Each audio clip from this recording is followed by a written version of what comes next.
Chapter 5 Medical Studies at the University of Santo Tomas, year 1877 to 1882. Fortunately, Rizal's tragic first romance, with its bitter disillusionment, did not adversely affect his studies in the University of Santo Tomas. After finishing the year of a course in philosophy and letters, he transferred to the medical course. During the year of his medical studies in the university, which was administered by the Dominicans, rival educators of the Jesuits, he remained loyal to Ateneo, where he continued to participate in extracurricular activities and where he completed the vacation course in surveying. As a Tomasian, he won more literary laurels, had other romances with pretty girls, and fought against Spanish students who insulted the brown Filipino students. After graduating with the highest honors from the Ateneo, Rizal had to go to the University of Santo Tomas for higher studies. The Bachelor of Arts course during Spanish times was equivalent only to the high school and junior college courses today. It merely qualified its graduate to enter the university. Both Don Francisco and Pasiano wanted Jose to pursue higher learning in the university, but Doña Tidora, who knew what happened to the Gumbursa, vigorously opposed the idea and told her husband, "Don't send him to the Manila again. He knows enough. If he gets to know more, the Spaniards will cut off his head." But Don Francisco kept quiet and told Pasiano to accompany his younger brother to the Manila despite their mother tears. Jose Rizal himself was surprised why his mother, who was a woman of education and culture, should object to his desire for a university education. Years later, he wrote in his journal, "Did my mother perhaps have a foreboding of what would happen to me?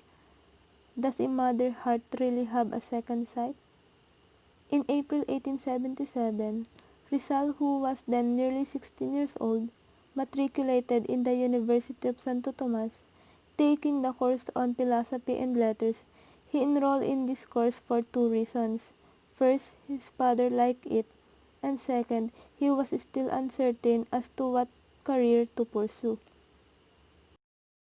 He had written to Father Pablo Ramon, rector of the Ateneo, who had been good to him during his student days in that college, asking for advice on a choice of a career.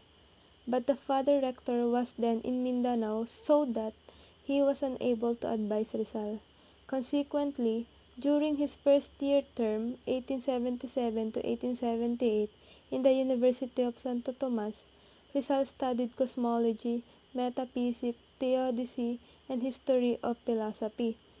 It was during the following term, which is 1878 to 1879, that Rizal, having received the Ateneo's rector's advice to study medicine, took up the medical course, enrolling simultaneously in the preparatory medical course and the regular first-year medical course. Another reason why he chose medical for a career was to able to cure his mother's growing blindness. During his first school term in the University of Santo Tomas, Rizal also studied in the Ateneo. He took the vocational course leading to the title of Perito Agrimensor, or expert surveyor. Rizal, as usual, excelled in all subjects in the surveying course in the Ateneo, obtaining gold medals in agriculture and topography.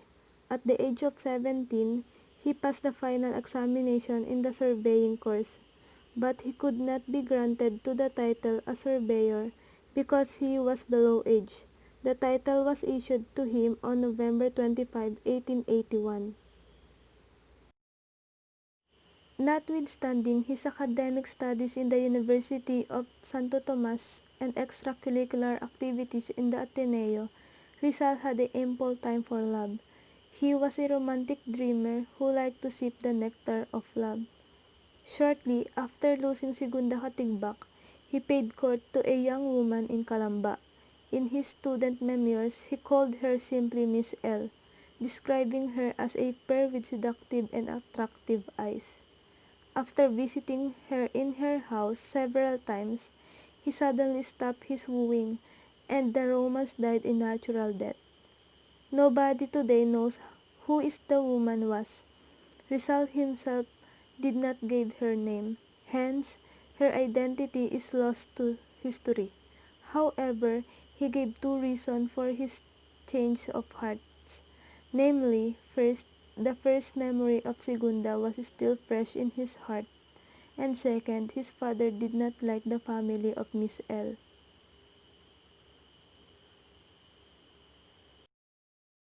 Several months later, during his sophomore year at the University of Santo Tomas, he boarded in the house of Doña Concha Leyva in Intramuros. The next-door neighbor of Doña Concha were Capitan Juan and Capitana Sanday Valenzuela from Pagsanjan, Laguna, who had a charming daughter named Leonor. Rizal, the medical student from Calamba, courted Leonor Valenzuela, who was a tall girl with a regal bearing. He sent her love notes written in invisible ink. This ink consists of common table salt and water. Rizal, who knew his chemistry, taught Orang, or pet name of Leonor Valenzuela, the secret of reading any note written in the invisible ink by heating it over a candle or lamp so that the words may appear. But, as with Segunda, he stopped short of proposing marriage to Orang. Rizal's next romance was with another Leonor, Leonor Rivera, his cousin from Camiling. In 1879, at the start of his junior year at the university, he lived in Casa Tomasina. His landlord uncle, Antonio Rivera, had a pretty daughter, Leonor, a student of La Concordia College, where Soledad was studying.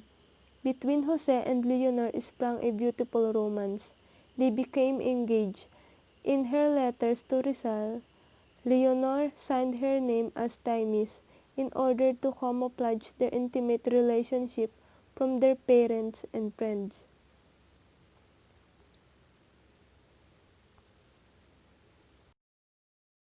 Victim of Spaniards officer brutality. When Rizal was a freshman medical student at the University of Santo Tomas, he experienced his first taste of Spaniard brutality. One dark night in Calamba during the summer vacation in 1878, he was walking in the street. He dimly perceived the figure of the man while passing him, not knowing the person due to the darkness. The vague figure turned out to be the lieutenant of the Guardia Civil. With a snarl, he turned upon Rizal, whipped out his sword and brutally slashed the latter on his back. The wound was not serious, but it was painful. When he recovered, Rizal reported the incident to General Primo de Rivera, the Spanish Governor-General in the Philippines at the time, but nothing came out on his complaint because he was an Indio and the abusive lieutenant was a Spaniard. Later, in a letter of Blumentritt dated March 21, 1887, he related, "I went to the Captain General, but I could not obtain justice. My wound lasted 2 weeks." In the year 1879, the Liceo Artístico Literario of Manila, a society of literary men and artists, held a literary contest. It offered a prize for the best poem by a native or a mestizo. Rizal, who was then 18 years old, submitted his poem entitled A la Juventud Filipina, or the Filipino Youth. The board of judges, composed of Spaniards, was impressed by the Rizal poem and gave it first prize, which consists of a silver pen, feather-shaped and decorated with a gold ribbon. Young Rizal was happy to win the poetry contest. He was sincerely congratulated by the Jesuits, especially his former professor at the Ateneo, and by his friends and relatives. The following year, 1880, the Artistic Literary Lyceum opened another literary contest to commemorate the fourth centennial of the death of Cervantes, famed glorified man of letters and famous author of Don Quixote. This time, the contest was open to both Filipinos and Spaniards. The judges of the contest were all Spaniards. After a long and critical appraisal of the entries, they awarded the first prize to Rizal's work because of its literary superiority over the others. The Spanish community in Manila, spearheaded by the Spanish press, howled in a great indignation against the decision because the winning author was an Indio. Despite all objection, the prize was awarded to Rizal, a gold ring on which was engraved the bust of Cervantes. A Spanish writer, D. N. L. Puzo, won the second prize. For the first time in history, an Indio, a 19 years old Filipino medical student at that, excelled a national literary contest, defeating several Spanish writers of his time in Manila. Other literary works.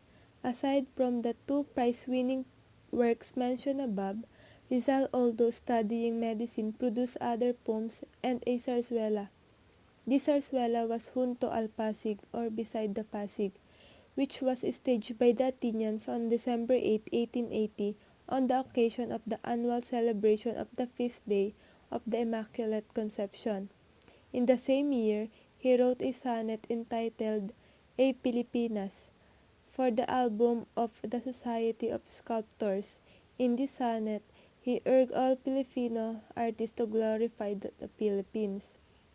The year before, in 1879, he composed a poem entitled Abid el-Aziz y Mahoma, which was declaimed by Athenian Manuel Fernandez on the night of December 8, 1879, in honor to the Athenian patroness. Later, in 1881, he composed a poem entitled Al-Mrp. Pablo Ramon. He wrote this poem as an expression of affection to Father Ramon Pablo, the Ateneo rector who had been so kind and helpful to him. In the summer month of May 1881, when he was still a medical student at the University of Santo Tomas, Rizal went to a pilgrimage to the town of Paquil, famous shrine of Virgen Maria de los Dolores. He was accompanied by his sister, Saturnina, Maria, and Trinidad, and their female friends. They took a casco or flat-bottom sailing vessel from Calamba to Paquil, Laguna, and stayed at the home of Mrs. and Mr. Manuel Regalado, whose son Nicolas was Rizal's friends in Manila. Rizal and his companions were fascinated by the famous Turumba, the people dancing in the street during the procession in honor of the miraculous Virgen Maria de los Dolores. In Paquil, Rizal was infatuated by a girl, Colegiala Vicenta Ibardolosa, who skillfully played the harp at the Regalado home. From Paquil, Rizal and his party made a side trip to the neighboring town of Pagsanhan for two reasons. It was the native town of Leonor Valenzuela, one of the girlfriends in Manila, and to see the world-famed Pagsanhan Falls. Rizal was the champion of the Filipino student in their frequent fights against the arrogant Spanish student, who were often surpassed by the Filipino in the classwork, and who insultingly called their brown classmates Indio Congo. In retaliation, the Filipino student called them Castilla Bangus. Hostility between these two groups of students often exploded in angry street rumbles. In 1880, he founded a secret society of Filipino students in the University of Santo Tomas called Compañerismo, whose members are called Companions of Jehu, after the valiant Hebrew general who fought the Armenians and ruled the kingdom of Israel for 28 years.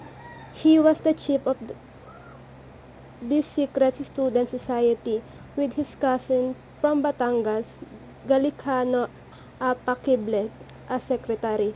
As chief, he led the Filipino student into combat against the Spanish student in various street fights. Rizal Ateneo's boy wonder found the atmosphere at the University of Santo Tomas suffocating to his sensitive spirit.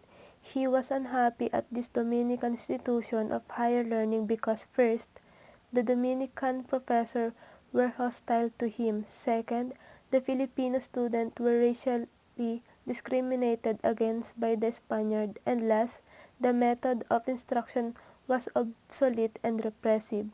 In his novel, El Fili, he described how the Filipino students were humiliated and insulted by their Dominican professor, and how backward the method of instruction was, especially in the teaching of natural science. Because of the unfriendly attitude of his professors, Rizal, the most brilliant graduate of the Ateneo, failed to win high scholastic honor. Although his grades in the first year of the philosophy course were all excellent, they were not impressive in 4 year in his medical course. His scholastic record in the University of Santo Tomas were follows. After finishing the 4th year of his medical course, Rizal decided to study in Spain. He could no longer endure the rampant bigotry, discrimination, and hostility of the University of Santo Tomas. His older brother readily approved his going to Spain, and so did his two sisters Saturnina and Lucia, Uncle Antonio Rivera and Valenzuela family, and some friends. For the first time, Rizal did not seek his parents' permission and blessing to go abroad, because he knew that they, especially his mother, would disapprove it. He did not bring his beloved Leonor into his confidence either.